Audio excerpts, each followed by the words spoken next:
Friedrich Nietzsche. De Schopenhauer como educador. Al preguntársele cuál era la característica de los seres humanos más común en todas partes, aquel viajero que había visto muchas tierras y pueblos, y visitado muchos continentes, respondió, la inclinación a la pereza. Algunos podrían pensar que hubiera sido más justo y más acertado decir, son temerosos. Se esconden tras costumbres y opiniones. En el fondo, todo hombre sabe con certeza que solo se halla en el mundo una vez, como un unicum, y que ningún otro azar, por insólito que sea, podrá combinar por segunda vez una multiplicidad tan diversa y obtener con ella la misma unidad que él es, lo sabe, pero lo oculta como si le remordiera la conciencia. ¿Por qué?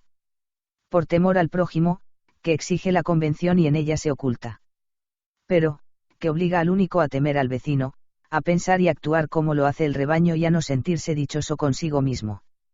El pudor acaso, en los menos, pero en la mayoría se trata de comodidad, indolencia, en una palabra, de aquella inclinación a la pereza de la que hablaba el viajero.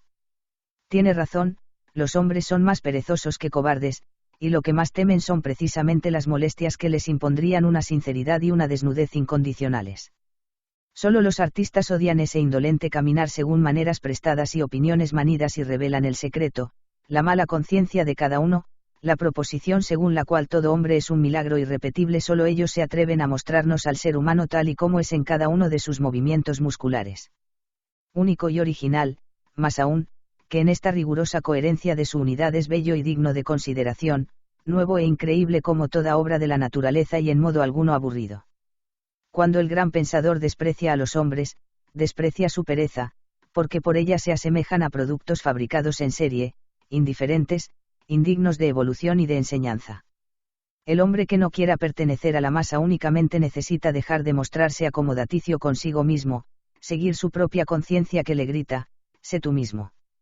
Tú no eres eso que ahora haces, piensas, deseas. Toda joven alma oye este grito día y noche y se estremece, pues presiente la medida de felicidad que, desde lo eterno, se le asigna cuando piensa en su verdadera liberación, mas de ningún modo alcanzará esa felicidad mientras se halle unida a la cadena de las opiniones y el temor. Y qué desolada y absurda puede llegar a ser la vida sin esta liberación. No existe en la naturaleza ninguna otra criatura más vacía y repugnante que el hombre que se aparta de su genio y no mira sino a derecha e izquierda, hacia atrás y al horizonte. Al final, es completamente ilícito atacar a un hombre así, pues no es más que envoltura exterior carente de contenido, una vestidura ajada, pintarrajeada, hinchada, un espectro aureolado que no suscita temor ni compasión. Y si con razón se dice del perezoso que, mata el tiempo, habrá que cuidarse seriamente de que un periodo, una época, que cifra su salud en la opinión pública, es decir, en las pereísas privadas, muera realmente de una vez, quiero decir, que se la suprima de la historia de la verdadera liberación de la vida. Qué grande debe de ser la repugnancia de las generaciones futuras al ocuparse de la herencia de una época en la cual no regían hombres vivos sino apariencias humanas con opinión pública. Por eso, probablemente nuestro tiempo será, para alguna otra lejana edad posterior, el más oscuro y desconocido, en tanto que el período más inhumano de la historia. Camino por las calles nuevas de nuestras ciudades y pienso que de todas esas casas horribles que ha construido la generación de los que opinan públicamente no quedará nada en pie dentro de un siglo, y que también entonces se habrán derrumbado las opiniones de esos constructores de casas. En cambio, grande es la esperanza de quienes no se consideran ciudadanos de estos tiempos, y es que, si lo fuesen, habrían contribuido a matar su tiempo, y con su tiempo se habrían hundido, mientras que, por el contrario, ellos no querían sino que su época despertara a la vida, a fin de existir en esa misma vida. Pero aun cuando el futuro no nos permitiera esperar nada, nuestra extraordinaria existencia en este, ahora, concreto esto es, el hecho inexplicable de que sea precisamente hoy cuando vivimos a pesar de que existió un tiempo infinito para nacer, de que no poseamos nada más que un interesante y largo, hoy, y que es en él donde debemos mostrar la razón y el fin de que hayamos nacido justamente en este momento nos alentaría enérgicamente a vivir según nuestra propia medida y conforme a nuestra propia ley. Tenemos que responder ante nosotros mismos de nuestra existencia, por eso queremos ser los verdaderos timoneles que la dirigen, y no estamos dispuestos a permitir que se asemeje a un puro azar carente de pensamiento.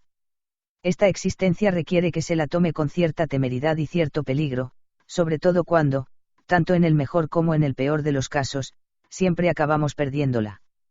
¿Por qué?